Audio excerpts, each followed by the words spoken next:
love stories.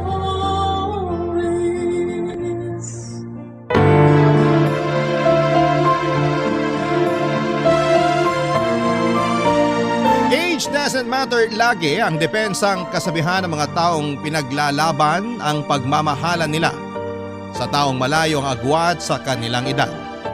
Mga taong madalas na pinupuna dahil para sa ilan ay hindi raw ata tama na sila ay magsama.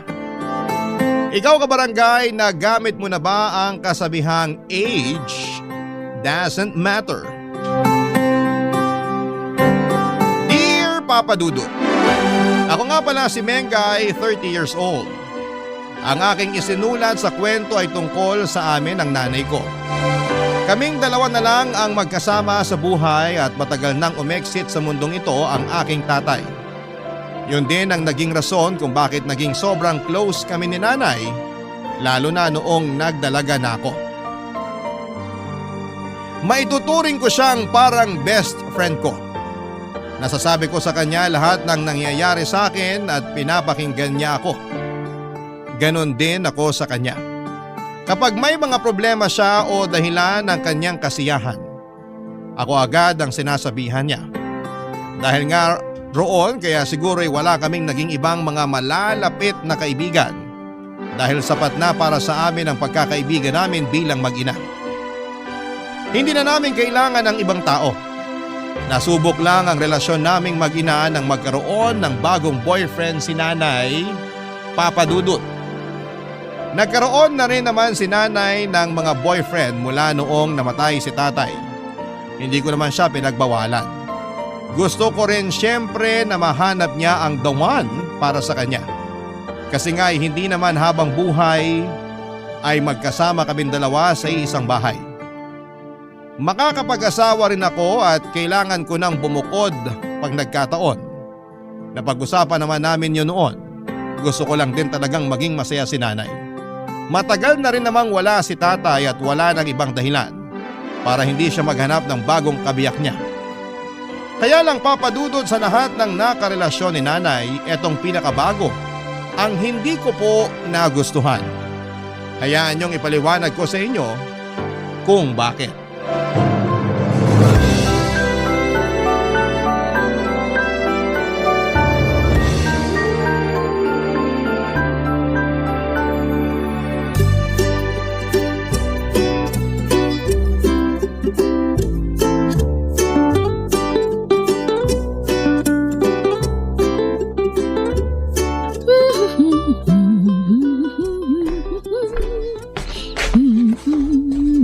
Wow! Mukhang good mood si nanay ah. Ganda pa ng outfit, oh. Saan ang punta? Sa Sabado pa. Nagtatry lang ako ng isusuot ko para ready na. Pang Gen Z ang outfit ha? Aba syempre, hindi nila pwede malaman na 60 years old na ako. Kaya ko pa namang lumaban sa mga Gen Z na yan. Tignan mo nga oh, ang waistline ko parang pang grade 8 lang sa nipis. Gandang-ganda sa sarili yarn. Aba, sino ba naman ang bubuhat ng bangko ko? Di ako na. Ikaw na talaga. May pupuntahan ka ba sa Sabado? Kasi buong araw akong wala. Dito lang ako sa bahay. Pecha di peligro eh. Manonood na lang ako ng TV tsaka kakain ng mga tira sa ref. Pwede naman kasi kitang bigyan ng pera kung nauubusan ka na. Nagiging sugar mommy ka na naman sa akin. Okay pa ako, Nay. Okay pa ako. Promise. Ayoko rin namang lumabas eh. Huwag niyo na akong pilitin kasi ayoko makakita ng tao sa day off ko. O sige, bahala ka. Ipagluluto na lang kita ng bilo-bilo sa Sabado para may pangmeryenda ka. Mamamalengke rin ako ng prutas. The best talagang nanay ko! Woo! Mag-update ka pag uwi ka na ha. Huwag magpapagabi. Depende sa kadate ko kung anong oras niya ako ihahatid. Aba, wala pang isang buwan nung naghiwalay kayo ni Tito Art ah. May bago ka agad. Iba talagang kamandag ng waistline mo, Nay! Pahaplos naman! Baka sakaling swerte hindi na ko, tsaka magka-love life na ako! Anong akala ng Tito Art mo, iiyakan ko siya? Manigas siya. Hindi ganito kanipis ang waistline ko para umiyak lang sa maling lalaki. Ang taray talaga ng prinsipyo ng waistline mo sa buhay, Nay! Grabe! I love it! Sino ba yan, ha? Chika nyo naman. Shh! Wag muna today, okay? Ang arte talaga ng matanda, oo! trabaho. Sino yan, ha? Basta gusto ko na siya. Mabango, maporma, tisoy, saka maputi ang tuhod at siko. Bakit naman ginawa niyong blind item, Nay? Paborito ko yung ngipin niya na kahit sungki, ang ganda pa rin pag umingiti. Ang sarap itsulalaps! Nay, wala akong pakialam sa ngipin niya at sa tsulalap moments ninyo. Sino siya? Patingin ako ng picture. Wala siyang picture sa cellphone ko eh. Anong Facebook niya? Dali, Nay, ako na mag-check. Friend mo ata siya sa Facebook. Sino? Pa-suspense naman, grabe. Si Luigi? Sinong Luigi? Yung kaklase mo nung elementary hanggang high school? Yung laging naghahatid sa'yo rito sa bahay tuwing wala kang payong pag tag-ulan? OMG! Nay! Bakit si Luigi pa? Bakit kaklase ko pa? Sorry, Nak. Hindi natuturuan ng puso kung sino ang pipiliin niya. Ihahatid naman daw niya ako pagkatapos ng date namin. May payong man o wala. Nakangiti pa si nanay habang binibitawan ang huling mga salita niya para makumbinsi akong pumayag na makipag-date sa kabatch ko sa school na si Luigi. Hindi na rin ako sumagot pa dahil alam kong magsasayang lamang ako ng laway. Kapag na-inlove kasi si nanay ay hindi na niya napapakinggan pa ang ibang sasabihin sa kanya. Kahit na anong paliwanag ko, ang nararamdaman niya lang ang tanging papakinggan niya. Iyon ang hindi ko nagustuhan kay nanay, lalo na't may edad na siya. Wala nang ibang mas mahalaga sa kanya kundi ang mga gusto niya at magpapasaya sa kanya. Lagi niyang inilalaban na matanda na siya at malapit ng lumisan sa mundong ito kaya dapat niya lang gawin lahat ng makapagpapasaya sa kanya. Ano bang laban ko sa prinsipyo niyang yon, Papa Dudut? Mas lalo nga akong walang magiging sagot kapag ginamit na niya ang pagiging nanay niya sa akin. Nang umalis si nanay ay saka ako nagkaroon ng tsansa para balikan ang mga naalala ko tungkol kay Luigi. Matagal ko na siyang hindi nakita. Graduation pa namin noong high school yung huling beses na magkita kami. Inabutan niya ako ng garland na gawa sa tsokolate. Gawain ng nanay niya. Alam daw kasi niyang mabilis akong magutom tuwing nabubor ako. Kaya ang haba pa ng listahan ng mga estudyanteng gagraduate noon at sinabayan pa ng mga message mula sa mga guro at ibang mga politiko. Baka totoong inaantok na ako noon kung hindi ako inabutan ng makakain ni Luigi. Hindi ko makakalimutan yung moment na yon, sa totoo lang, Papa Dudut. Mabait naman si Luigi. Pero hindi ko lang tanggap na siya ang napisil ng nanay ko na gawing karelasyon. Kaedad ko lamang siya. Bakit naman mas bumaba ang age requirement ni nanay para sa mga jojowain niya? Hindi ko matanggap. Kaya muli ko siyang kinausap noong sumunod na araw para kumbinsihin na hindi sila pwede ni Luigi, Papa Dudut.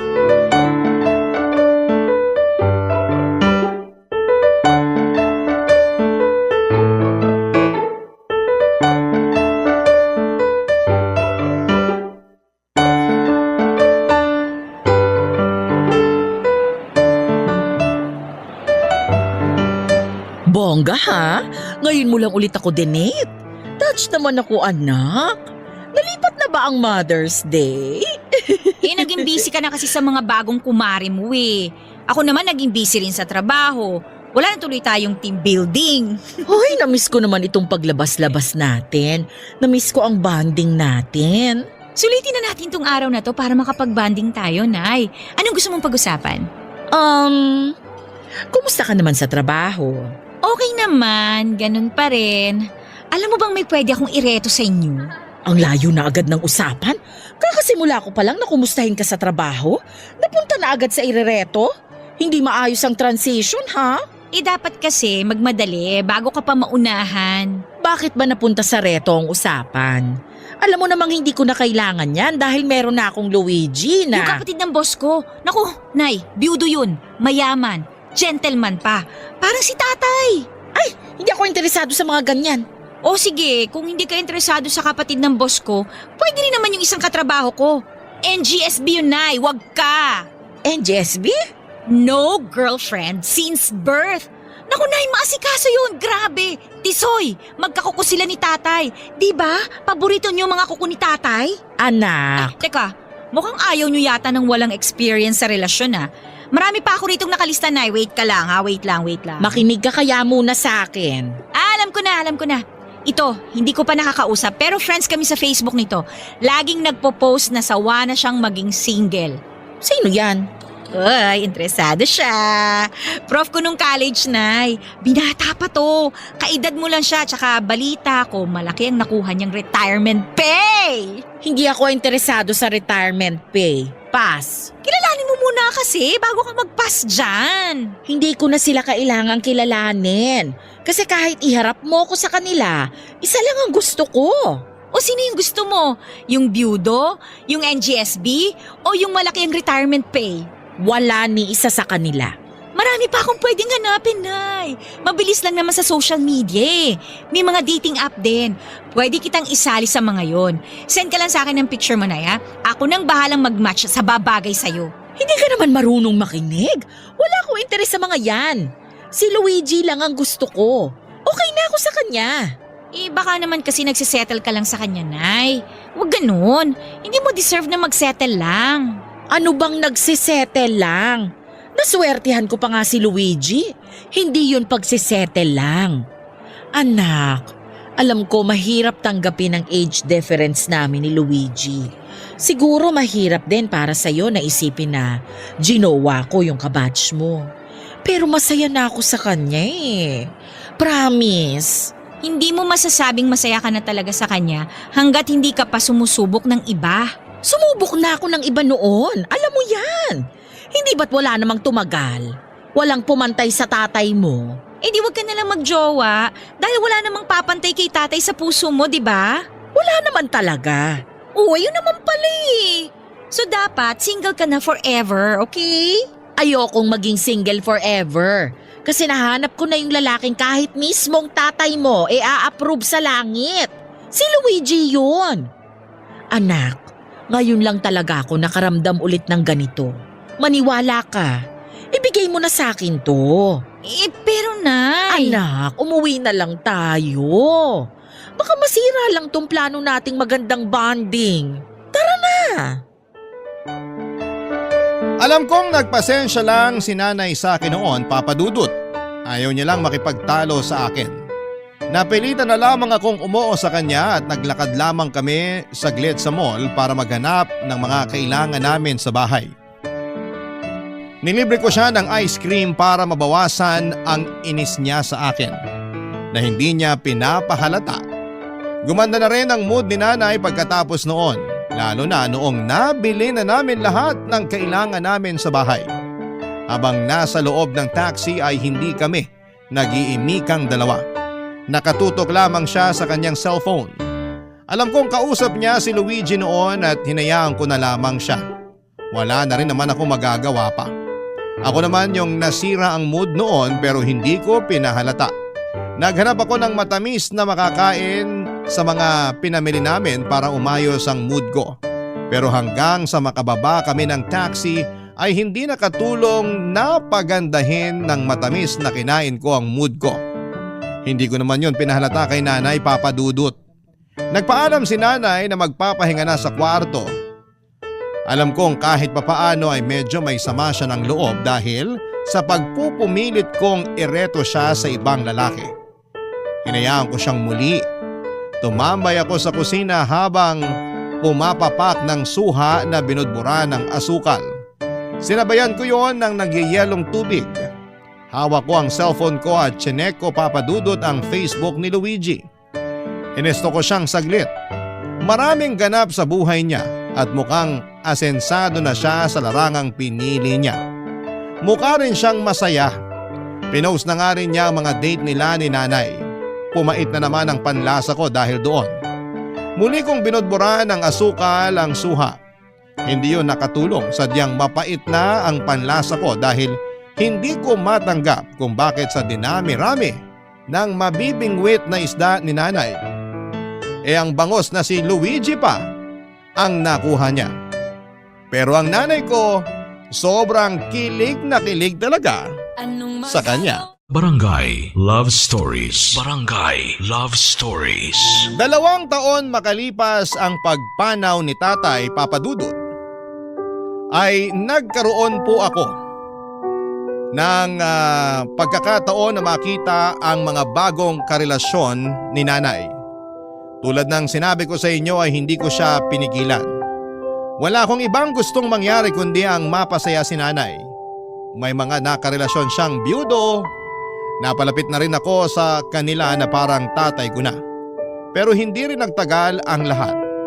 Naisip ko na baka hindi pa kasi naka-move on ng totoo si Nanay, kaya hindi ganon kalalim ang mga naging relasyon niya sa mga unang taon na single siya. Namahinga ang puso niya sa pakikipagrelasyon at nag-focus sa kanyang sarili. Nagsumba at nakipagmadyong sa kanyang mga nakilalang kumare at ilan naming kapitbahay. Mas naging masaya si Nanay dahilan para lumitaw ang kagandahan niya. At dahil doon ay muli na naman siyang niligawan. May mga nanligaw at naging karelasyon siya na mas bata lang sa kanya nang hindi lalagpas ng 5 taon. Ayos lang ako roon, Papa Dudut. Lalo't mature naman sila at mas mukhang bata tignan si Nanay kapag nakadikit sa mga yon. Hindi rin nagtagal ang mga relasyon na yon, Papa Dudut. Sinabi ni Nanay na siguro'y hanggang doon lang talaga siya. Sabi niya baka kay tatay lang niya nahanap ang forever niya.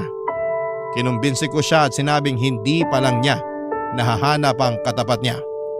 Yung lalaking papantay o baka humigit pa sa pagmamahal ni tatay. Hindi ako pinaniwalaan ni Nanay at tila sinukuan na niya ang ideya ng pag-ibig. Nalungkot ako, Papa Dudut. Kaya nga laking tuwa ko nang makita ko siyang na-excite muli sa pakikipag-date, pero agad ding nawala yon nang malaman kong kabatch at kaedad ko ang muling nagbukas ng puso niya.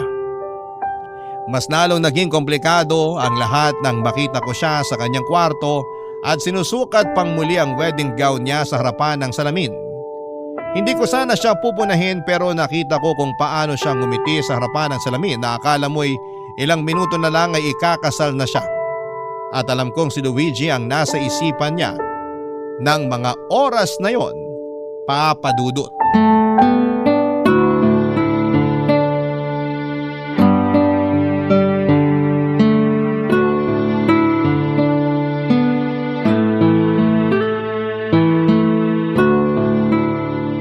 Iba rin talaga ang ngiti.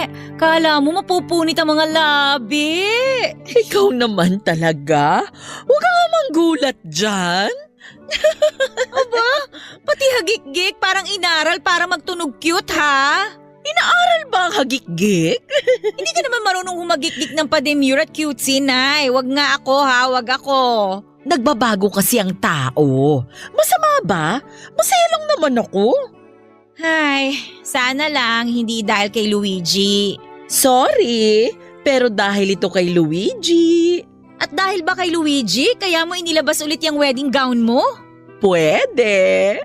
Ay, awat na nga yung hagik-gik na yan, ay. Para papunta na sa halinghingi. Nakakakilabot. Maging masaya ka na lang para sa akin. Bakit mo nilabas ulit yung wedding gown mo? Naalala ko lang bigla. Baby ka pa nung huli ko tong inilabas sa karton. Bakit mo nga inilabas ngayon? Baka kasi nangingitlog na yung mga ipis dito o pinamahaya na ng alikabok. Yung totoo. Alam mo ba? Pinag-ipunan to ng tatay mo na bilhin para sa akin. Nag-iisa lang to sa shop na kasya sa akin. Alam mo naman ang katawan ng nanay mo noon. Panlaban sa muse ng mga liga. Siguro para sa akin talaga to. Hindi mo sinasagot yung tanong ko, Nay. Ilang patatas at carrots din ang masipag na binenta ng tatay mo, makaipon lang. Naaalala ko nga, medyo may lupa-lupa pa tong gown nung inabot niya sa akin. Paano ba naman kasi? Masyadong excited na iabot sa akin. Galing siya sa paghuhugot ng carrots at patatas sa lupa. Hindi ko makakalimutan yon. Talagang nililihis niyo yung usapan, no? Ano ba ulit yung tanong mo? Ay, pasensya ka na. Ang sarap lang kasing balikan ng alaala ng tatay mo at ng gown na ito. Paniguradong mabubura ang mga yan kapag nagplano ka na magpakasal sa iba. Paano mo naman nasabi? Iba kasi ang ngiti mo sa salamin eh. Parang ilang oras na lang at ikakasal ka na. Grabe naman. Yan naman yung hagikik na akala mo teenager na umiibig. Nakakaloka. Umiibig naman talaga ako. Alam mo naman yun. Kay Luigi, Oo. balak nyo na bang magpakasal? Kaya ba nilabas nyo yung gown na yan? OA ka naman, Mengay. Hindi pa nga niya ako inaaya. Pero kung ayain kayo, papayag ka. Oo naman. Hindi ako magsisinungaling sa'yo. Sa totoo lang, hindi naman talaga ang mga itlog ng ipis o alikabok ang dahilan kaya nilabas ko tong gown ko. Alam ko. Hindi ko nga alam kung bakit pati itlog ng ipis dinamay nyo eh. Anak, masaya lang ako. Ngayon ko lang inilabas ang gown ko kasi ngayon lang ulit akong nangarap na maisuot ito pagkatapos pumanaw ng tatay mo. At dahil nga kay Luigi. Oo, dahil sa kanya. Magkano kaya magpa-dry clean ng wedding gown, no?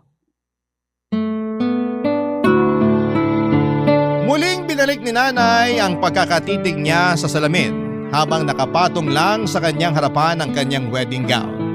Sabay naming sinipat ang bawat detalye ng gown, Papa Dudut, maski ako ay nagandahan sa gown na yon. May kalumaan ng style, oo, pero wala na kasing gumagawa ng gown na ganon ka detalyado. Bigla ko tuloy naisip kung paanong pinaghirapan ni tatay na bilhin yon. Nalungkot lang din ako dahil bigla kong na-miss si tatay. Mahiling magregalo ng damit si tatay. Noong graduation ko nga nung elementary ako ay siya pa ang nag-effort na pumunta ng Divisoria para makabili ng pinakamagandang bestida. Pinag-ipunan niya yon, Papa Dudut. Gusto niyang masigurado na ako ang pinakamaganda at mapapansin sa araw ng pagtatapos ko. Parang may kumurot sa puso ko, hindi ganong kadaling palitan ang pagmamahal ni tatay sa puso ko. Para hindi na ako masyadong malungkot ay sinikap kong ibahin ang usapan. Ikinahon ng muli ni nanay ang wedding gown at saka inaya akong lumabas ng kwarto para magmeryenda. Sa sala kami nag-usap. Nilabas niya ang suha at gumawa ng maiinom naming dalawa. Nagkwentuhan kami tungkol sa trabaho ko hanggang sa hindi ko na namalayan na nailiko na niya ang usapan tungkol kay Luigi. Gusto talaga niyang pag-usapan ang bago niyang boyfriend. Wala akong naging takas. Sinabi niyang dadalaw daw si Luigi para magbigay galang sa akin. Natawa na lamang ako sa isipan ko. Kung gusto niyang magbigay galang sa akin, edi sana hindi niya ginowa ang nanay ko. Makalipas nga ang ilang araw ay dumalaw nga si Luigi para formal na kausapin ako tungkol sa relasyon nila ni nanay. Pahirapang itago ang emosyon ko noon pero kailangan. Para kay nanay.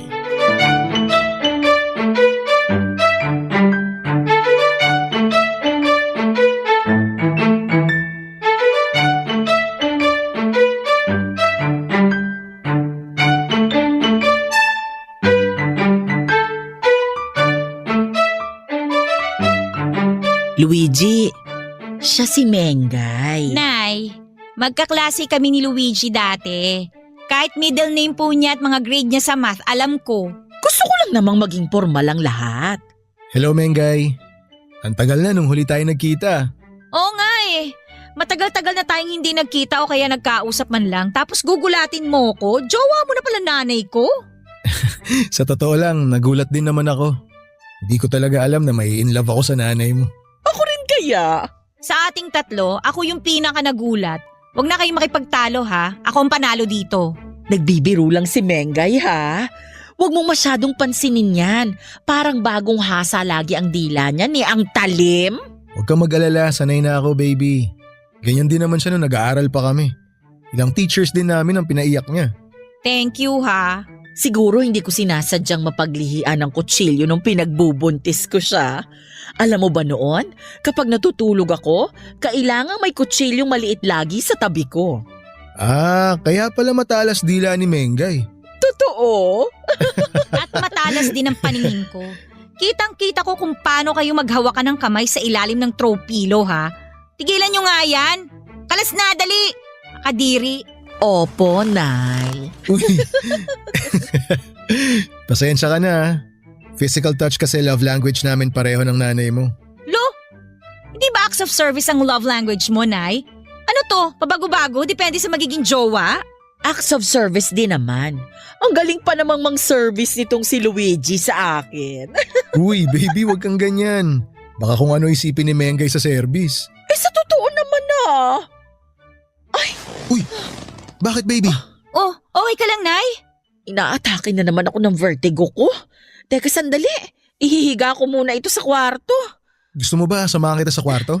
Ako na lang ang sasama kay nanay sa kwarto. Off limits ka pa ron. Hindi na Mengay. Ako na lang ang papasok sa kwarto. Mas lalo ako mahihilo kapag may taong nakapaligid sa akin. Alalayan na kita. Ay hindi na. Maiwan ko na muna kayo rito. Babalikan ko kayo agad kapag humupa na yung hilo ko.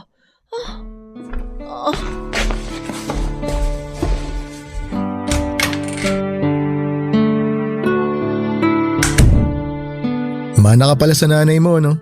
Paanong mana? Yung vertigo. Hindi ba nung nag-aaral pa tayo, inatake ka rin ng vertigo habang nagre-review tayo nun sa library? Para dun sa science quiz bee natin? Naalala mo pa talaga yun, ha? Sino bang makakalimot dun? Ay, Bakit? nakalimutan mo na? Hindi ko na nga masyadong maalala yun eh. Kapag inaatake ako ng vertigo, hindi ko na maalala yung mga sumunod na nangyari. So hindi mo maalala na napaibabaw ka sa akin dala ng hilo? Tapos, aksidente mo akong nahalikan sa labi. Pagbagsak mo. Nanlaki ang mga mata ko hindi lang dahil sa sinabi ni Luigi kundi dahil bigla kong naalala yung eksaktong nangyari na yon. Nasa library kami at nagre-review. Kaming dalawa lang noon dahil nakimiting ang librarian namin sa ibang mga guro.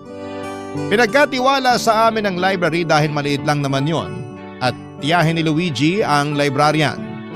Nang tumayo ako para ibalik ang libro sa bookshelf ay bigla akong inatake ng vertigo. Nahalata kagad ni Luigi yon kaya nagmadali siyang harapin ako. Hindi naging maayos ang balanse ko at nabuwal ako sa kanya. Hindi yon napaghandaan ni Luigi kaya na out of balance siya at natumba. Sabay kaming bumagsak sa sahig na naging dahilan para mapaibabaw ako sa kanya at mahalikan ng hindi sinasadya ang mga labi niya. Parang eksena sa isang pelikula ang datingan. Hindi na lang yon sineryoso ni Luigi dahil mas inalala nito ang kalagayan ko. Binuhat niya ako papunta sa klinik para masiguradong maayos ako. Hindi niya ako iniwan hanggat hindi sinasabi ng nurse na maayos na ako. Nakahiga lang ako noon sa klinik at doon na lamang pinagpatuloy ni Luigi ang pagre-review habang pasaglit-saglit na kinukumusta ang pakiramdam ko. Sadyang maalalahanin si Luigi, iyon ang napansin ko sa kanya noon.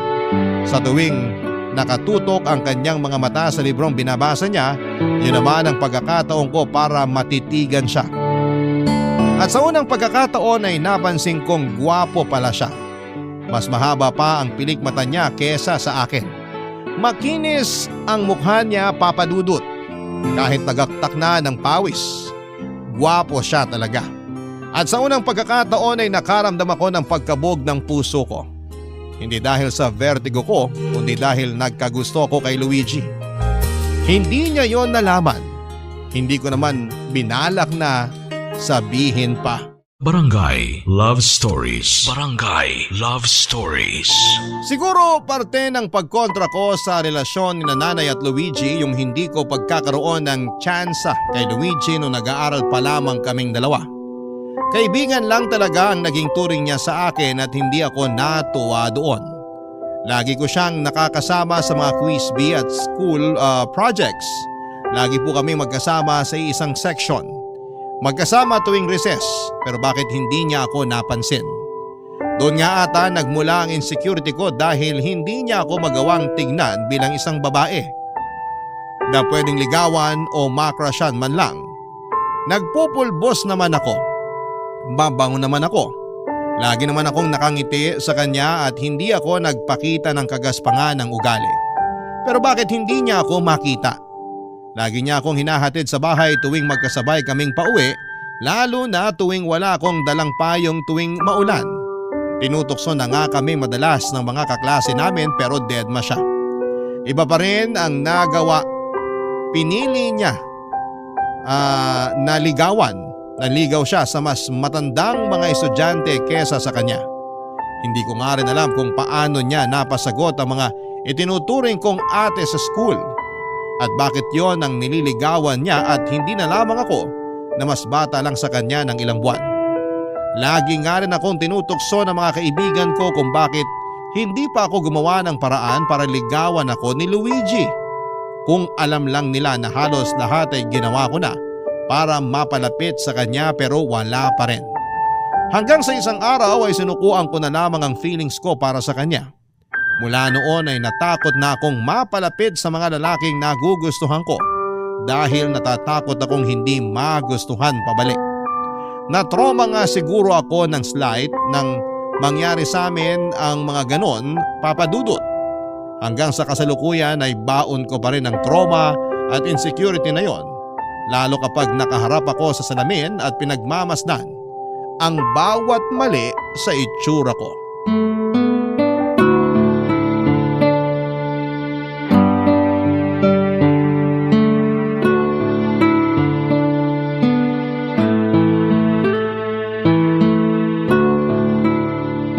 Mag-iisang oras ka nang nakatitig sa salamin, ha?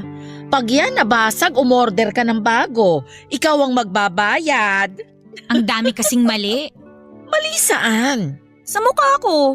Ouch, ha? Bakit ikaw ang masasaktan ako tong pangit? Masakit marinig ng isang ina ang sinabi mong yan, akala mo ba? Para mo na ring sinabi na may mali sa lahi ko, kaya nagkaganyan ang itsura mo. Hindi naman dahil sa inyo kaya ganitong itsura ko eh. Nakakainis nga kasi ang dami kong pwedeng manahin sa inyo, bakit hindi pa yung mukha nyo? Ano mo naman yung galing ko sa pagsayaw? Ayos na ako ron. Hindi ko naman nagagamit yung talent ko sa pagsayaw sa trabaho, no? Eh di sa TikTok. Nay, hindi naman ako sumasayaw sa TikTok. Nanonood lang ako ron ng mga ganap sa Barangay LS. Ay naku naman, ngayon ka pa talaga naging insecure sa sarili mo? Maganda ka naman. Pero hindi kasing ganda nyo, no? Galing ka sa akin, kaya alam kong parehas lang ang ganda natin. 90% ang itsura ko galing kay tatay. Mukha akong lalaki, Nay. Parang iniinsulto mo naman ang tatay mo sa sinasabi mo. Eh bata pa lang naman ako, lagi na lang ako kinukumpara sa inyo eh. Bakit daw mas maganda kayo kaysa sa akin? Di ba raw dapat mas maganda ang anak kaysa nanay? Bakit daw pagdating sa akin, mukha na raw akong latak? Sino nagsabi sa'yo niyan? Mumurahin ko sa chat. Lahat sila! At pinakinggan mo naman. Eh bakit naman hindi? Eh paulit-ulit nilang sinasabi sa akin yun, no? Tapos lahat ng mali sa itsura ko, papansinin nila. Bakit daw bukas na bukas yung pores ko? Bakit daw ang lapad-lapad ng ilong ko? Siguro raw sa lapad ng ilong ko, naaamoy ko na yung magkabilang pisngi ko. Hindi ko na alam kung paano ka kukumbinsihin para mahalin at magandahan ka sa sarili mo. Hindi nyo naman po kasi kasalanan. Nasemento lang kasi yung insecurities ko dahil sa mga mapanghusgang tao sa paligid ko. Sorry anak, kung hindi kita napagtanggol sa kanila ha. Ay, kaya siguro ikaw ang nagustuhan ni Luigi eh. At hindi ako. Nagkagusto ka kay Luigi? Dati yun, Nay. Nung nag-aaral pa lang kami. Lagi kasi kaming magkasama nun eh. Tsaka siya lang yung mabait sa akin. Siya lang yung hindi nanlalait sa itsura ko. Mabait talaga si Luigi, ano? Hindi ka galit na nagkagusto ako sa kanya dati? Ay hindi! Bata ka pa naman nun. Normal lang yun. Kilala mo naman ang nanay mo. Mas open-minded pa kesa sa mga nagne-networking. Thank you, Nay, ha? Thank you rin kasi pinilit mong tanggapin ang relasyon namin ni Luigi ngayon. Eh, basta hindi ka niya sasaktan. Ayos na ako dun. Nangako siyang hindi. Subukan lang niya talaga kung di mumurahin ko siya sa chat. Linya ko yan Mag-ina talaga tayo. Halika na muna sa kusina. Ipagbabalat kita ng suha at pinya para mabawasan ang pamamanas ng ilong mo. Nay naman eh! Joke lang.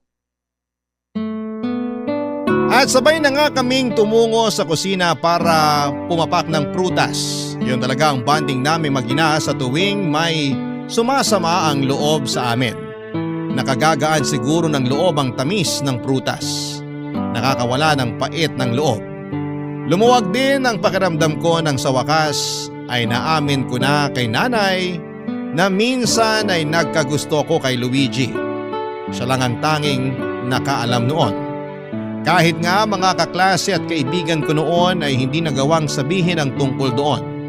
Kaya siguro nagtanim ako ng sama ng loob kay Luigi dahil hindi ko nagawang iproseso ng maayos ang feelings ko para sa kanya ng mga panahon na yon. Nang sa wakas ay nagawa ko na yung tanggapin at aminin ay nawala na ng kusa ang galit sa puso ko.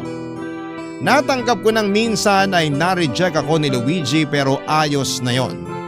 Hindi naman niya kasalanan. Hindi naman lahat ng taong gusto ko ay gusto rin ako. Pero ang pinaka-importante sa lahat ay natanggap ko nang sina Luigi at nanay talaga ang para sa isa't isa. Sa pagdaan nga ng mga araw ay napadanas na ang pagdalaw ni Luigi sa bahay.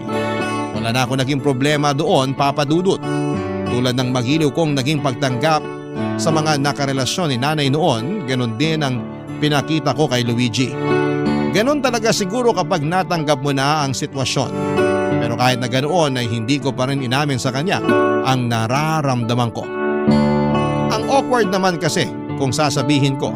Saka pinakiusapan ko rin si nanay na wag niyang babanggitin kay Luigi yon. Alam kong tinupad naman yon ni nanay. Isang araw ay dumalaw si Luigi sa bahay. May date sana sila ni nanay pero nagkaroon ng emergency meeting si nanay sa Zumba group niya.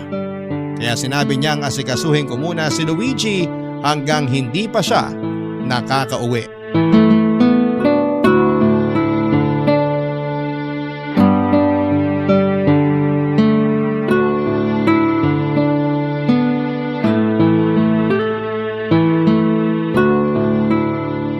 Anong oras kaya makakabalik nanay mo? Wait mo na lang text niya sa'yo. Magsasabi naman yun. Ikaw naman, masyado kang clingy sa baby mo ha. Ay, Sabado kasi ngayon. Naisip ko lang baka mahirapan kaming makahanap ng sasakyan. Pauwi na yon. Kung sakaling wala kayong masakyan, dito na lang kayo sa bahay mag-date. Tipid pa, di ba? Iwas traffic. Kaso, third wheel ka. Hindi ako magiging third wheel sa inyo, no? Magkukulong lang din naman ako sa kwarto ko at manonood ng paborito kong K-drama. Bakit kasi ayaw mo pang mag-boyfriend? Para hindi sa mga opa sa K-drama ka kinikilig. Ay nako, kung hindi rin naman itsurang opa ang mabibingwit ko, kahit maging matandang dalaga na lang ako. Hindi ko naman iniisip na magiging matandang dalaga ka. Nagulat nga ako nung sinabi ng nanay mo na hindi ka pa raw nagkakaroon ng boyfriend eh. Si nanay talaga, likas ang pagiging marites. Sa ganda mong yan, nakakapagtaka naman kasi talaga. Hindi ako maganda, no? Isang malaking kasinungalingan yan. Hoy, hindi ako nagsisinungaling. Alam mo yan, nung nag-aaral pa nga tayo, di ba ako yung laging nagno-nominate sa'yo para maging muse sa klase natin? Di ba ginagawa mo lang naman yun para asarin ako? Ha? Hindi ah. Kailan pa ako ng asar? Minominate kita kasi naniniwala ako sa ganda mo. Pero wala namang bumoto sa akin noon. Ano ka ba? Ako, binoto kita. Nangawit na nakakataas kamay ko nun eh. Ikaw lang. Talo talaga ako kung ikaw lang, no? Ang importante, may naniwalang maganda ka. Kalokohan. Alam mo, yan ang kahinaan mo. Hindi mo makita yung ganda mo. Nagtataka nga ako sa iyo eh, kung bakit kailangan mo pang pahiran lagi ng pulbo yung mukha mo. Kasi pinaghihiyang mukha ko sa mantika. Tsaka yung humor mo, nakakatulong sa ganda mo. Gumaganda ka lalo kasi nakakatawa ka. Oo nga no, lagi nga pala kitang napapatawa nung nag-aaral pa tayo. Ikaw nga lang nakakapagpatawa sa akin dati. Yung mga naging girlfriend mo nun, di ka ba nila napatawa? Ano yun, landi-landi lang? Haplusan lang, ganun? Nadali mo. Wala kang kahit isang naging girlfriend doon na napatawa ka? Di nga, seryoso ba? Ikaw sana, kaso… Anong ako sana? Hala, ayan na. Napaamin tuloy ako nang wala sa oras. Paano nga ako? Ay, total matagal na rin naman na yun. Sige, aaminin ko na. Nagkagusto ako sa'yo noon. Kaso parang lagi nababahag buntot ko eh tuwing susubukan kong umamin sa'yo. Nagkagusto ka sa akin? Oo, ikaw ang consistent crush ko nung elementary at high school tayo. Kaso parang hindi mo naman ako type nun. Paano mo naman nasabi? Lahat kasi ng mga lalaki na lumalapit sa'yo noon sinusupladahan mo. Inisip ko tuloy na galit ka sa mga lalaki. Pero hindi ka naman kasali sa sinupladahan ko nun ah. Yun nga sa loob-loob ko, ang swerte ko. Kaya naisip ko na baka kaya hindi mo ako sinusupladahan kasi kaibigan ang turing mo sa akin. Mali ang na-pick up ng radar mo. Mali? Ay, nagkagusto ako sa'yo nun. Kaya lang iba naman yung ginujowa mo eh. Puro yung mga ate sa school natin. Ang gaganda tsaka ang sikat pa ha. Ano bang laban ko sa mga yun? Naisip ko nga baka mahilig ka talaga sa mas matanda sa'yo eh. Mas lalo lang akong tumiklop. Siguro may mommy issues ka, no? Uy, wala Niligawan ko yung mga yon kasi nga sila lang naman yung nagpakita sa akin ng interest dati. Kaya para makalimutan kita, sila na lang yung pinansin ko. Bakit? Bakit hindi mo sinubukan? Lagi naman tayong magkasama, di ba? Flag ceremony, recess, quiz bee, tsaka uwian. Tayo, di ba? Tayo lagi yung magkasama. Bakit hindi ka nagtanong? Sa totoo lang hindi ko rin alam tulad nga ng sabi ko sa'yo kanina, laging nababahag yung buntot ko. Pero mahalaga pa ba yun? Nakaraan na yun Oo nga, tama ka. Nakaraan na yun. Tapos na yun. Kayo na ni nanay. Masaya na kayo. Ay, pero anong klaseng saya kaya kung tayo? Napatitig at napanganga ako sa huling sinabi ni Luigi. Pati ako ay napatanong. Paano nga kaya papadudot kung kami? Bigla ako nakaramdam ng hilo pero hindi dala ng vertigo kundi dahil sa halo-halong emosyon. Napasandal ako sa sofa at napatingin sa kisame habang pilit na hinahabol ang mga nangyari. Alam kong nakatitig lang sa akin noon si Luigi at hindi ko magawang ibaling ang tingin ko sa kanya sa takot na muling lumakas ang nararamdaman ko para sa kanya. Para akong bumalik bilang kaklase ni Luigi, bilang teenager na lihim na nagkagusto sa kanya. Binalikan ko saglit ang mga naging ala-ala ko noong mga panahong pinipigilan ko pa ang nararamdaman ko para sa kanya. Halos maiyak ako't lalo't parang natuwa ang batang Mengay dahil sa wakas, ang pinapangarap kong Luigi noon ay nagkagusto naman pala sa akin. Aksidente akong napangiti at nahuli yon ni Luigi. Napatawa ito dahilan para mapatingin ako sa kanya. At doon nagsimulang magtitigan ang aming mga mata. Naglapit ang aming mga muka at nagdikit ang aming mga labi. Hindi na kami nakapagpigil, Papa Dudut. Parang sabay naming binalikan ang aming kabataan. At sinulit namin ang pagkakataon na yon. Naghalikan at nagyakapan hanggang sa pareho kaming hindi nakapagpigil na hubaran ng bawat isa. May nangyari sa amin. Nang matapos kami ay sakto namang dumating si nanay nang walang kamalay-malay sa nangyari. Hindi kami makatingin ng diretsyo kay nanay, Papa Dudut. Nagpanggap akong may pupuntahan lang para makaiwas sa kanila. Alam kong sinundan ako ng tingin ni Luigi palabas ng pintuan, Papa Dudut. Pagkatapos noon ay nakatanggap ako ng text mula kay Luigi. Mag-usap daw kami dahil parang nalito na siya sa nararamdaman niya. Para raw bumalik ang pagmamahal niya sa akin at napaiyak na lamang ako dahil parehas kami ng nararamdaman at hindi ko alam kung paano yon ipoproseso. Sa tingin po ninyo, ano ba ang dapat kong gawin? Sana'y magawa ninyo akong tulungan, isa akong masugid na tagapakinig ng Barangay LS, lalo na ng Barangay Love Stories. At hangad kong makarating sa inyo ang kwentong ito at umaasa ako na sana'y matulungan po ninyo ako sa sitwasyon na pinasok ko. Maging ng inyong mga tagapakinig. Salamat po sa lahat. Ako po ang inyong kabarangay forever, Mengay. Barangay Love Stories. Barangay Love Stories. Nalilito pa rin sa life ang ating kabarangay. Ano kaya ang maipapayo mo sa kanya? Ibahagi mo yan sa ating comment section para mabasa rin niya. Nagustuhan ng iyong napakinggan? Ituloy yan via livestream sa www.gmanetwork.com/radio. Barangay LS 97.1 Forever.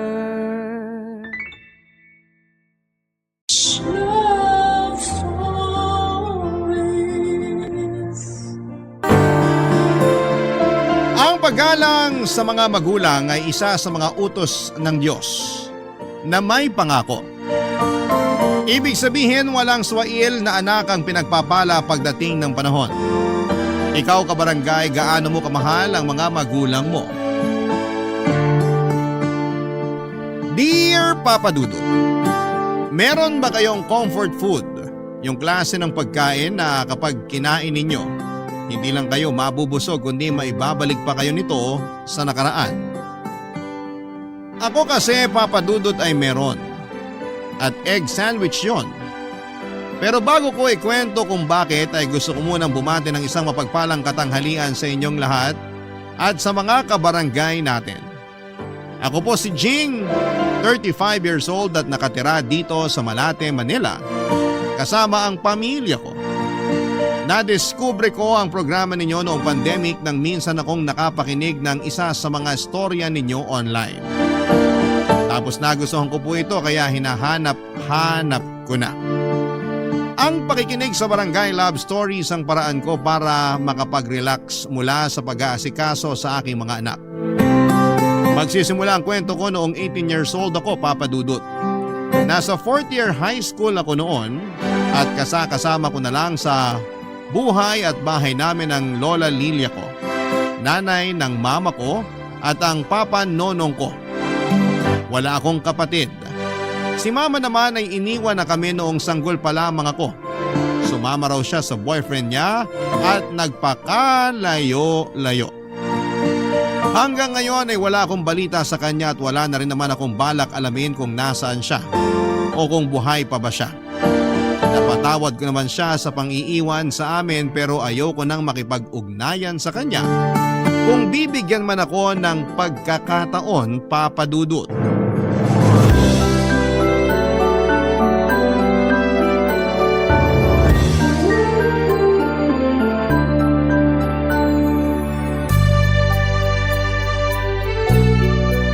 Ay, grabe. Sakit ng katawan ko. Nak, kuha mo naman ako tubig. Parang di ko na kayang tumayo sa upuan at maglakad. Sige po. Grabe. Ngalay na ngalay mga binti ko katatayo sa trabaho kanina. Buti na lang talaga hindi kami pinag-OT kasi baka di ko na kayanin. Mahirap talaga kumita ng pera rito sa atin. Kahit na anong sipag mo parang kulang pa rin. Pa, tubig po. Salamat. Kaya ikaw, mag-aral kang mabuti para sa opisina yung maging trabaho mo. Matagal pa naman po yun, 18 pa lang po ako. Malapit na rin naman. Pero parang ayoko pa pong magtrabaho, nakakapagod kasi. Wala namang trabaho na hindi nakakapagod. Mas nakakadagdag lang talaga ng pagod yung mabigat ginagawa mo. Tapos maliit pa sweldo mo. Oo nga po pala, tuwing kailan sweldo nyo? Ha? Bakit mo naman natanong? Sige na po, sagutin nyo na lang. Kinsenas katapusan, bakit? Ayun, sakto. Bakit nga? Kasi po may sasabihin ako. Ano na naman yan, ha? Baka pagkakagasosan na naman yan. Opo, pero matagal pa naman. Parang 2 buwan simula ngayon. Sige, ano ba yan? Magkakaroon po uli kami ng tour bago yung graduation. Gusto ko pong sumama. Lagi mo namang gustong sumama, di ba? Opo, pero hindi naman ako nakakasama. Ay, pasensya ka na. Kasi lagi rin may pinaggagamitan yung pera natin na nakalaan para sa tour mo. Kaya hindi ka nakakasama. Pero gusto ko na pong sumama ngayon. Pagbigyan niyo na po ako. Kasi malapit na rin naman ang graduation namin. Sigurado ka bang gagraduate ka? Ay, oo naman po. Kahit yun na lang yung regalo niyo sa akin. Tsaka para makasama naman ako sa tour namin. Lagi na lang po kung hindi nakakasama eh. Di ba pinaliwanag ko na nga kung bakit hindi? Opo, pero nakakainis pa rin. Huwag kang mainis. Alam mo namang mahirap lang ang buhay natin. Alam ko naman po yun, pero naiinggit na kasi ako sa mga classmate ko na nakakasama sa tour namin. Buti pa sila pinag-iipunan talaga ng mga magulang nila yung pambayad. Ako, lagi na lang taong bahay o hindi kaya nasa school para maglinis sa araw ng tour namin. Ay, o sige. Dahil kinonsensya mo na ako, sige. Pag-iipunan ko na yung tour mo. Para makasama ka na rin at di ka na mainggit sa mga kaklase mo. Talaga po? Oo nga. Kaya wag mo na akong simangutan dyan. Salamat po, Pa. The best talaga kayo. Oo, pero sana mapag-ipunan ko. Kasi baka magkasabay-sabay na naman mga bayarin natin. At kailanganin ko yung pera na yun pambayad. Huwag naman sana, kasi magtatampo na naman ako sa inyo niyan. Kaya nga pag-iipunan ko na, di ba? Para hindi ka na magtampo. Asahan ko po yan ha. Batang to, napakasigurista. Siyempre naman po. O siya, masahihin mo muna mga binti ko para naman may lakas na ulit ako magtrabaho bukas at sa mga susunod na araw. Naantok na po ko. Sige ka, pag di ako nakapasok bukas sa trabaho dahil masakit mga binti ko, hindi rin ako makakaipon ng pang-tour mo. Sige na nga po, pero saglit lang ha. Papa Dudut, simula elementary hanggang third year high school ay hindi ko pa naranasang makasama sa mga tour o field trip. Mahirap lang kasi ang pamilya namin at medyo gagastos talaga ng malaki kapag sumama ako. Sinasabi ko naman ng maaga kay Papa para mapag-ipunan niya, Papa Dudut. Pero laging may pinagkakagastosang mas mahalagang bagay ang perang nakalaan para doon. Kaya nga laging masama ang loob ko at nagtatampo sa kanya. Lagi ko rin siyang dinadabugan at nagmamaktol ako sa harapan niya pag hindi nasusunod ang gusto ko. Pero sa huli wala rin naman akong magagawa. Factory worker ang tatay ko at kumikita siya ng minimum. Magkaibigan at magkaklase sila ng nanay ko noong high school at nabuntis niya ito kahit na may boyfriend ito. Pero pareho naman daw nilang ginusto kaso sa huli iniwan pa rin siya ni mama nang makipagtanan ito sa iba. Tinanggap na lamang ng papa ko ang mga nangyari kahit na masakit sa kanya. Nagalit din sa kanya si Lola, nanay ng mama ko dahil sa ginawa nila ni mama. Kaya nagsorry si Papa kay Lola at nangako na aalagaan ako at palalakihin. Naawa naman si Lola sa sitwasyon namin noon dahil sanggol pa ako. At ulilang lubos na rin ang Papa ko. Hindi rin siya close sa mga kamag-anak niya dahil barumbado siya noong kabataan niya. Pero nagbago naman siya nang isinilang ako. Kaya naman nag-decide si Lola na kupkupin kami at patirahin sa bahay kasama niya. Lalo na't mag-isa na lamang siya ng mga panahong yon, Papa Dudut.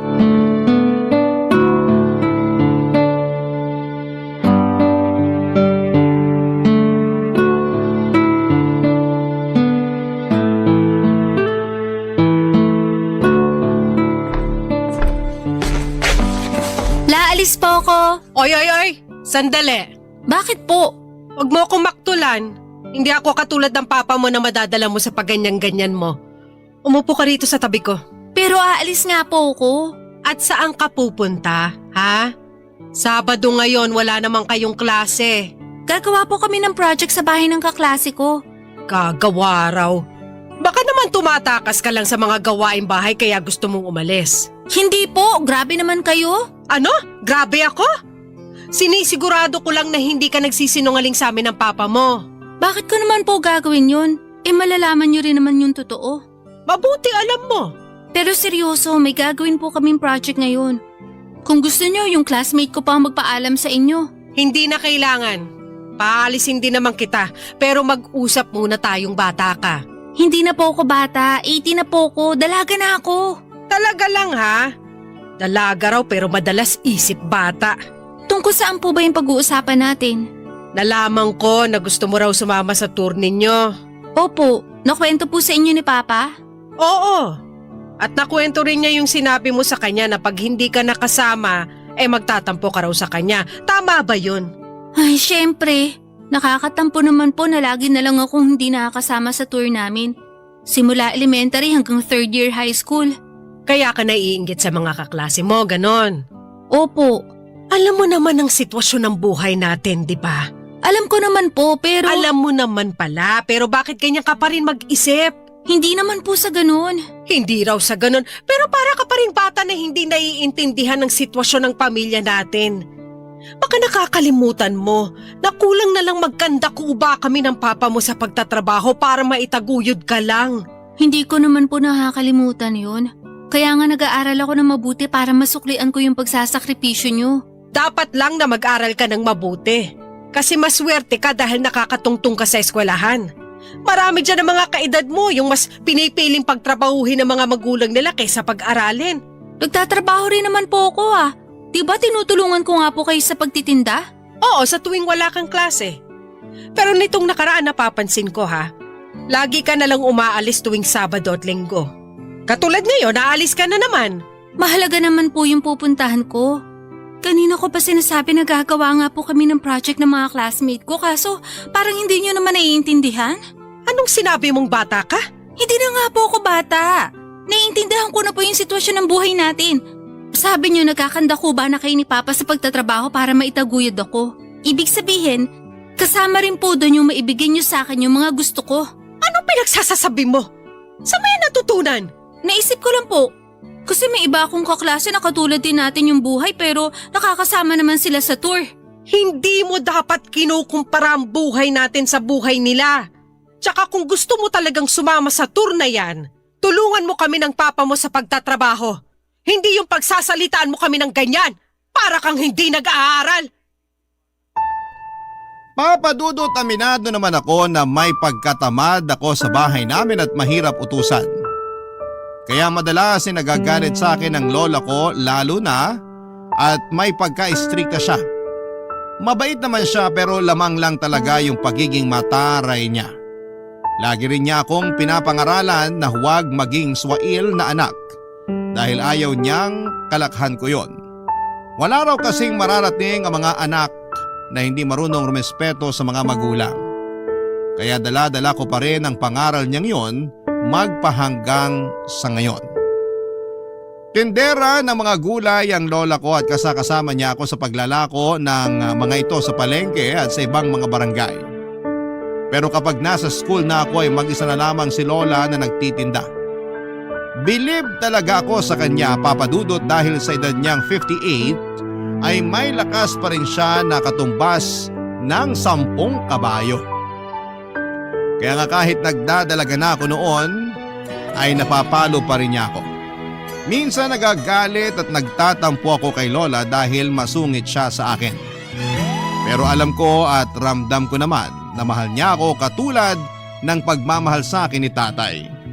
Yan ang mga bagay na hindi ko makakalimutan, Papa Dudut. Barangay Love Stories. Barangay Love Stories. Papa Dudut, isa sa mga turo sa akin ng lola ko ay ang pagpapahalaga sa bawat sentimong kinikita namin. Ibig sabihin, kailangang pag-isipan ko ng mabuti ang mga bagay na dapat kong pagkagastosan para hindi naman daw sayang ang pera. Pero pagod na akong mainggit sa mga kaklase ko na palaging nakakasama sa mga tour, Papa Dudut. Sawa na akong makinig sa mga magaganda at nakakatuwa nilang kwento tungkol sa mga lugar na binibisita nila dahil gusto ko rin na makapunta doon. Gusto ko rin na ako naman ang magkwento. Imbes na lagi na lang nakikinig sa kanila, Papa Dudut. Kaya nga lalo kong pinaramdam kay Papa na gusto kong sumama sa paparating naming tour. At kapag hindi na naman ako nakasama, sinabi ko na maglalayas ako sa bahay namin. Natakot ang tatay ko na baka totohanin ko ang paglalayas, kaya naman sinabi niya ang pag-iipunan niya ang perang ipambabaya doon. Umasa ako ng husto na nananabik na dumating ang araw na yon. Yun pa lang kasi ang unang pagkakataon na makakasama ako sa naturang tour, kaya naman hindi na ako mapakali pa. Yung bang tipong gusto ko nang hilahin ang mga araw sa sobrang excited ko, Papa Dudut.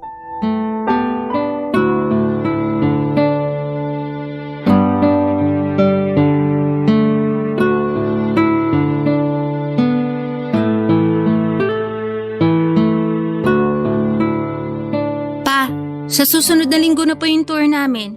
May pera na po ba kayo? Ha? Ay oo naman, may naipon na ako. Naku, excited na po ako. Pwede ko na po bang kunin? Nagpapabahig na kasi si Ma'am para sa mga siguradong sasama. Sige, sandali.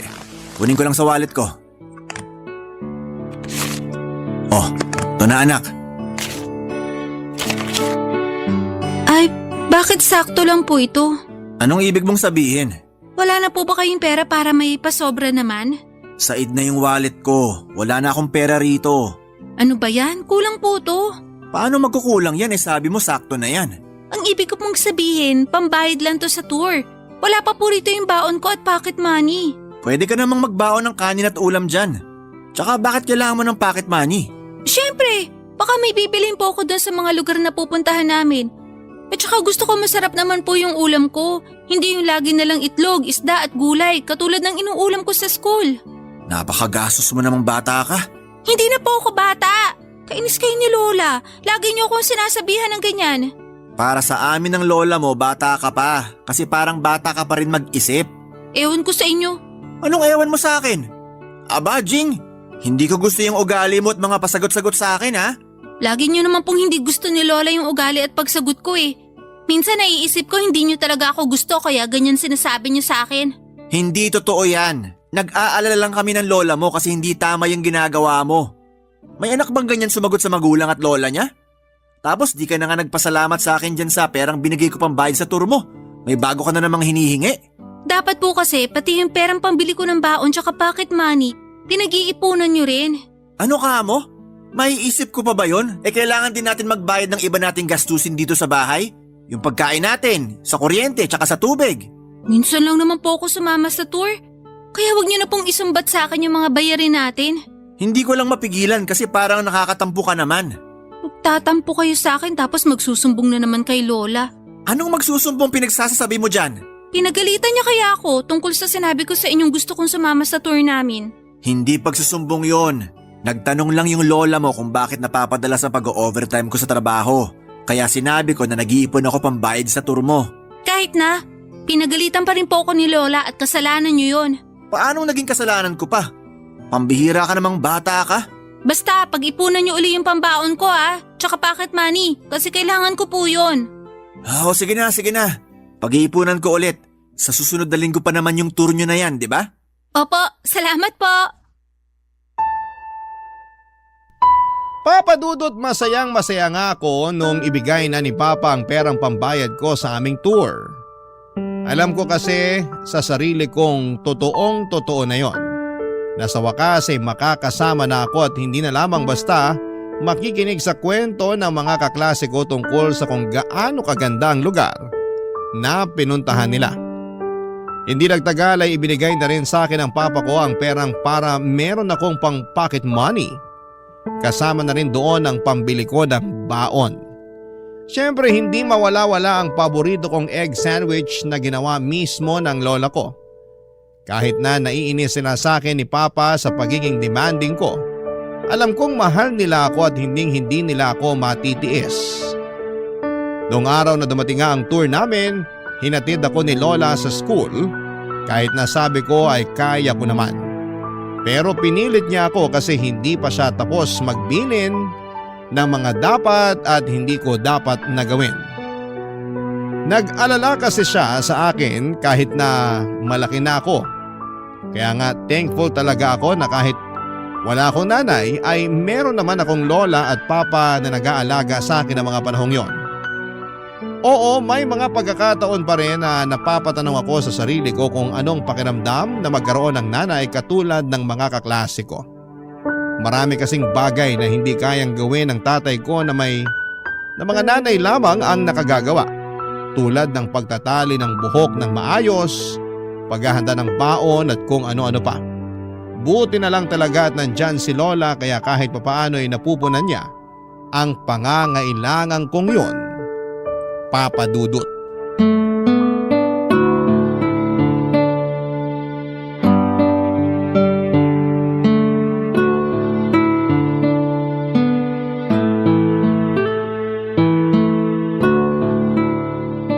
Kumusta naman yung tour nyo?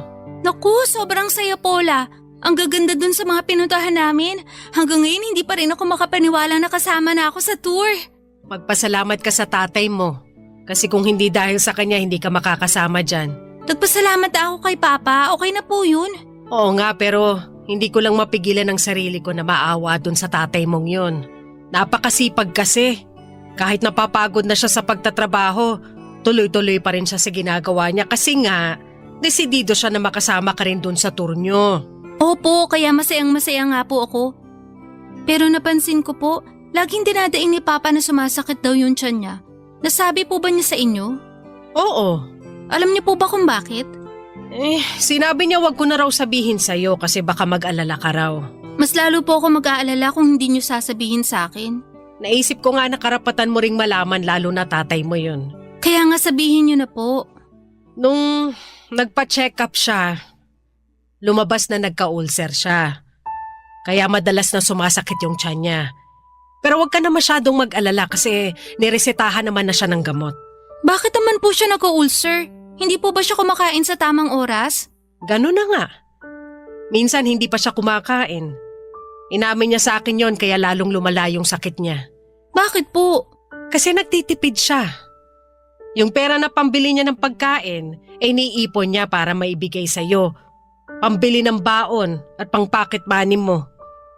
Sinabihan mo raw kasi siya na sakto lang pambayad sa tour yung perang binigay niya, kaya hiningan mo pa siya. Totoo ba yon? Opo. Pero hindi ko naman po alam na hindi siya kakain para lang may maipang pambaon at pang pocket money ko.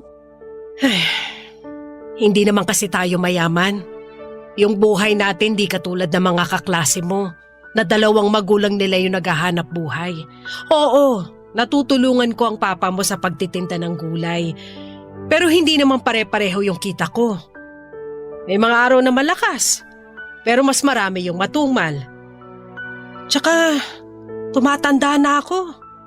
Kahit na kaya ko pa naman, medyo nakakaramdam na rin ako ng mga sakit-sakit sa katawan. Kaya nga sabi ng papa mo tumigil na ako sa pagtitinda.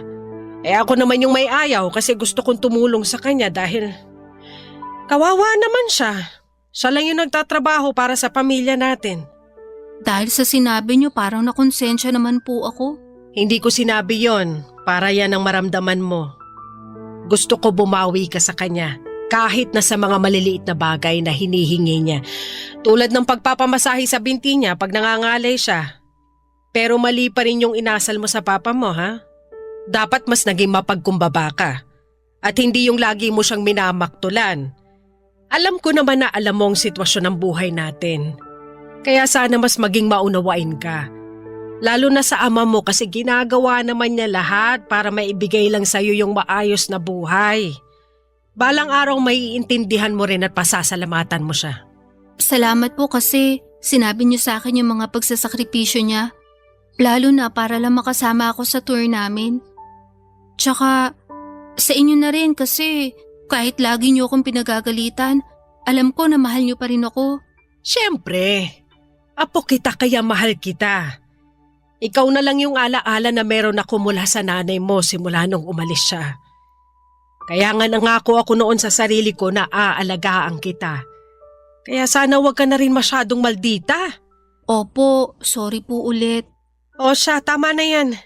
Ituloy mo na lang yung kwento mo tungkol sa mga lugar na pinuntahan nyo. Para naman masaya yung pinag-uusapan natin. Papadudot, nalungkot naman ako matapos kong malaman ang dahilan kung bakit madalas ang pagsakit ng tiyan ni Papa. At mas nakonsensya ako nang sabihin sa akin ni Lola ang tungkol sa mga sacrifices na ginawa niya para lamang makasama ako sa tour namin. Tapos minalditahan ko pa ang tatay ko para lang masunod ang gusto ko. Bigla tuloy bumalik sa alaala ko ang mga pagkakataon na hindi ako naging mabuting anak sa kanya sa tuwing nagmamaktol ako at nagdadabog sa mga utos niya. Doon ay biglang nag-sink in sa isipan ko ang lahat ng mga pangaral ng lola ko sa akin, kaya unti-unti ay nagbago ang pag-uugali ko. Hindi naman ako masamang anak, medyo pasaway lang talaga kaya nga binabawas-bawasan ko na. Hindi rin ako madalas nagreklamo kapag inuutusan ako ni na Lola at Papa. O kapag hindi ko gusto ang ulam, ay hindi na ako papadudot naghahanap ng masarap kasi yun lang ang kinaya ng pera namin. Nagpapasalamat ako sa Diyos sa mga blessings na ibinigay niya para sa pamilya namin at nangako ako sa sarili ko na balang araw ay babawi ako sa 2 taong pinakamamahal ko. Barangay Love Stories. Barangay Love Stories. Papadudot, lumaki akong hindi close sa papa ko dahil noong una ay naisip ko na kasalanan niya kung bakit kami iniwan ni mama. Tapos busy pa siya lagi sa trabaho kaya naman kaunti lang yung panahon niya na makasama ako at masubaybayan sa paglaki ko. Buti na lang at nandyan si Lola dahil kahit papaano ay merong nag-aasikaso sa akin mula pagpasok sa eskwelahan hanggang sa pagdalo ko sa mga PTA na kasama si Lola. Laging sinasabi ng lola ko na unawain ko na lamang ang tatay ko kasi nga siya lang halos ang naghahanap buhay sa pamilya namin. Lalo na noong tuluyan nang tumigil sa pagtitinda ang lola ko. At habang tumatanda ako ay naiintindihan ko na ang tatay ko kung bakit gano'n na lamang siya kapursigidong magtrabaho. Bukod sa ayaw niya kaming magutom ni Lola, gusto niya rin na makaipon ng pera ng pangkolehiyo ko. Nakita ko sa mga pagod niyang mga mata na mahal niya ako kahit na hindi niya yon madalas sabihin. Kaya naman naging inspirasyon ko sila ni Lola para pagbutihin ang pag-aaral ko at nagbunga ngayon nang makapagtapos ako sa high school ng may karangalan.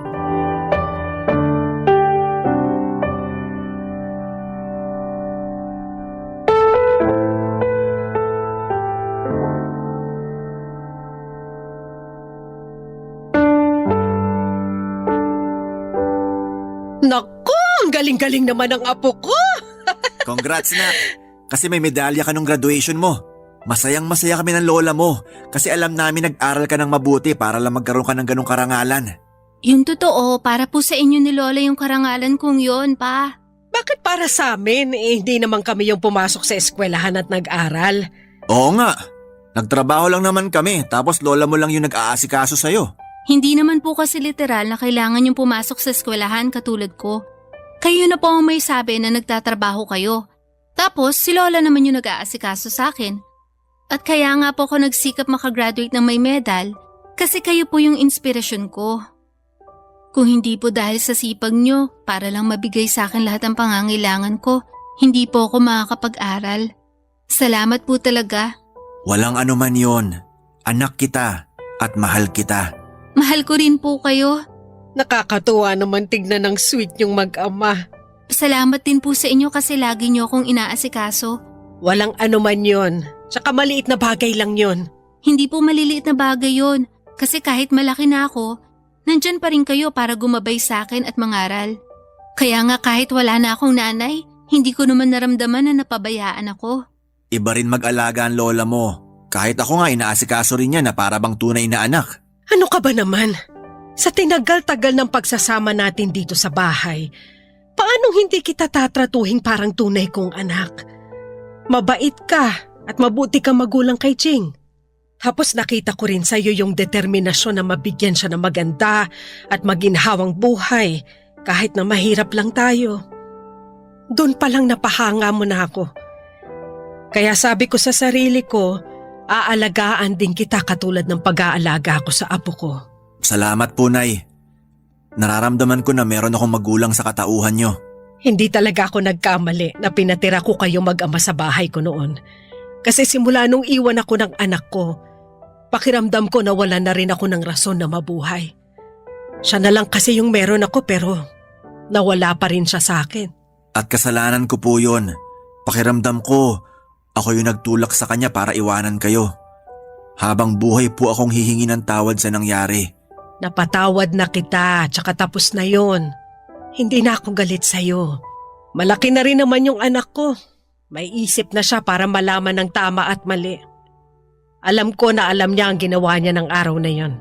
Kung sakaling bumalik po si Mama, patatawarin niyo ba siya? Oo naman. Anak ko pa rin naman siya, tsaka wala na sa akin yun. Nangyari yun, matagal na panahon na. Ikaw pa? Wala na rin kaso sa akin yon. Ang mahalaga, bumalik siya para sa inyo ng lola mo. Ayos na ako na wala sa prioridad niya. Kasi kayo na lang din ang lola mo ang prioridad ko. Ikaw ba, Jing? Sakaling bumalik ang mama mo tapos humingi ng tawad sa pang-iiwan niya sa'yo nung baby ka pa lang. Patatawarin mo ba siya? Pwedeng oo, pero hindi ibig sabihin sasama na ako sa kanya sakaling kunin niya ako. Kasi para sa akin, kayo lang ni Papa ang pamilya ko.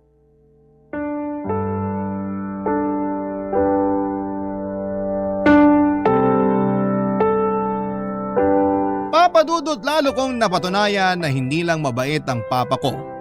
Mapagmahal pa siya at maalalahanin. Patunay na nga doon yung mga panahong pinili niya akong panindigan at alagaan kahit na iniwan ako ng sarili kong ina. Kaya nga inalay ko talaga sa kanila ni Lola ang karangalang natamo ko pagkatapos ng pag-aaral ko.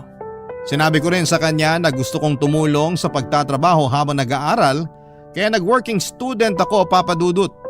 Pumasok po ako bilang crew sa isang 24/7 coffee shop sa lugar namin. Yung sobra sa perang ibinibigay ni Papa sa akin ay itinatabi ko sa bangko matapos kong magbukas ng bank account. Proud sa akin si na Lola at Papa dahil malaki na raw ang pinagbago ko. Hindi na ako yung dating pasaway at spoiled na anak. Pero masasabi ko pa rin na nandun pa rin yung pagiging maldita ko na naman ako kay Lola. Kapag sinasabi ko yon sa kanya ay laging tumataas ang kilay niya kasi mas maldita pa rin daw ako.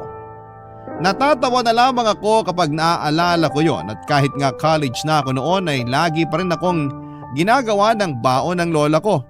Kasama na nga doon yung paborito kong egg sandwich. Kumuha po ako, Papa Dudut, ng kursong AB English. Pinagbuti ko talaga ang pag-aaral ko hanggang sa makapagtapos muli ako ng may karangalan. Lahat ng yon ay alay ko kina Lola at Papa. Natatandaan ko na sobrang excited ako na dumating ang araw ng graduation ko. Hindi ko pa kasi sinasabi sa kanila na may medalya ko. Tuwang-tuwa sina Papa at Lola matapos nilang malaman na may karangalan ako noong araw ng graduation ko. Proud na proud sila sa akin pero mas proud ako sa kanila dahil sa mga sakripisyo nila. Kaya lang nagbago ang lahat sa buhay namin dahil kinabukasan ay hindi na nagising si Papa mula sa pagkakatulog. Oo, Papa Dudut. Bigla ang namatay ang tatay ko noong sumunod na araw at ang sakit-sakit noon para sa amin ni Lola. Mabilis man na lumipas ang 5 buwan ay hindi naman naging ganon kadali ang pag-move on ko. May mga pagkakataon pa rin na nagbe-breakdown ako dahil nami-miss ko ang tatay ko.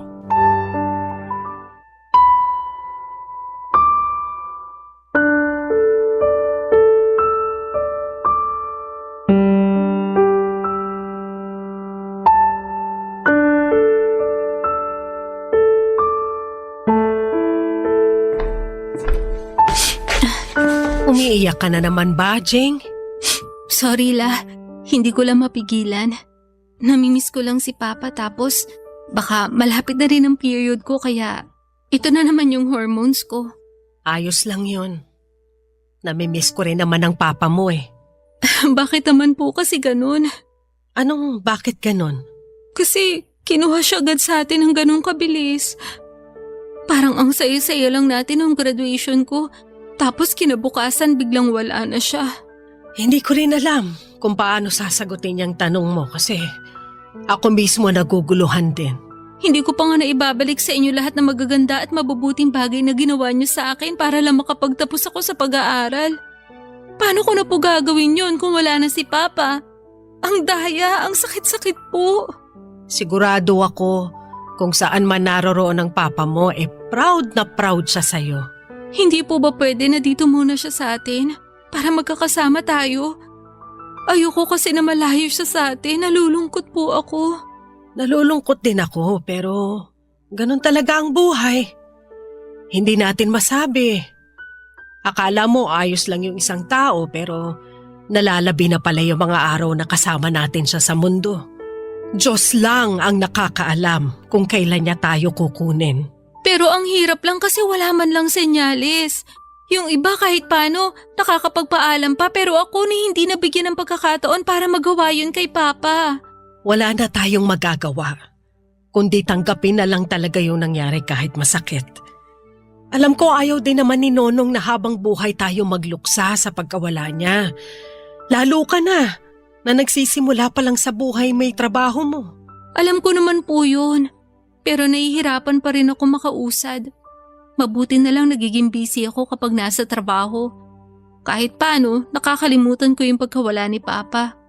Pero hindi ko pa rin po mapigilang malungkot at mag-alala. Ha? Bakit ka naman nag-aalala? Kasi natatakot na ako mag-isa. Hindi ka naman mag-iisa. Kasama mo pa ako. Opo, pero Pero ano? Ano bang akala mo sa akin? Susunod na agad dun sa papa mo? hindi naman po sa ganun.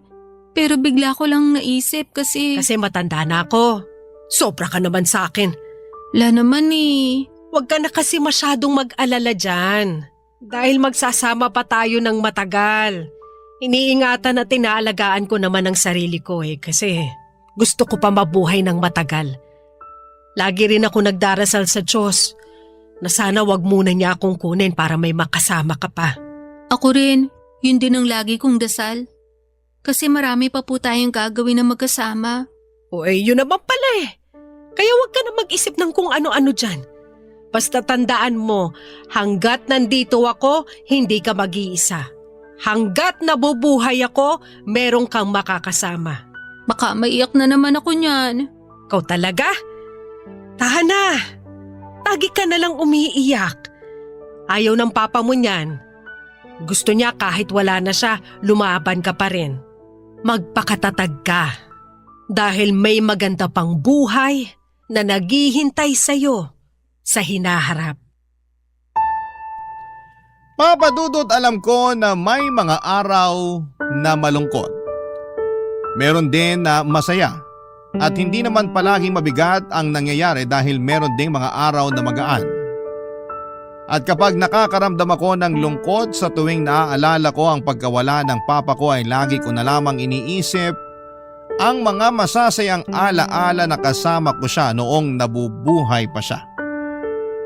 Mahal na mahal ko si Papa at masaya ako kasi nabigyan ako ng pagkakataon na makasama siya bago siya nawala sa piling namin ni Lola. Sa kasalukuyan ay may asawa na ako at mga anak. Wala na rin si Lola dahil noong nakaraang taon lamang ng 2023 ay pumanaon na siya, Papa Dudut. Pero masaya ako kasi nakasama ko pa siya ng matagal-tagal at nasaksihan niya pa na ikasal ako at nagkaanak. Kahit papaano. Panatag na ang puso ko na nasa mabuti silang kalagayan ng papa ko nang magkasama. At sa tuwing nami-miss ko sila ay nagluluto ako ng paborito nilang pagkain na naging paborito ko na rin para naman lagi ko silang naaalala. Hanggang dito na lamang po, Papa Dudut, ang sulat ko at maraming pong salamat sa inyong programa sa Barangay Love Stories. Sakaling mapili po ninyong i-ere ang istorya ko. Naway kinapulutan po ito ng aral at inspirasyon ng mga kabarangay natin. God bless po sa inyong programa, ang inyong kapuso at kabarangay, Jing. Barangay Love Stories. Barangay Love Stories. Kwentuhan naman tayo dito sa comment section. Nagustuhan ng iyong napakinggan? Ituloy yan via live stream sa www.gmanetwork.com/radio. Barangay LS 97.1 4